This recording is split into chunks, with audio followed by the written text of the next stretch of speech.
ಚಲಿಸು ಓ ಬೆಳ್ಳಿ ಮೋಡ ಇಳಿದು ಬಾನಿನ್ನ ಕೂಡ ಕುಳಿತು ಮಾತಾಡೋ ಆಸೆ ಆಗಿದೆ.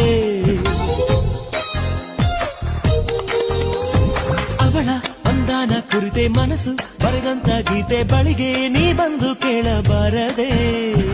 ಇನ್ನು ಎಂದು ನೇರಳ ಹಾಗೆ ನಾನು ಇವಳ ಜೊತೆಯಲೇ ಇರಲ ಅನುಗಾಲ.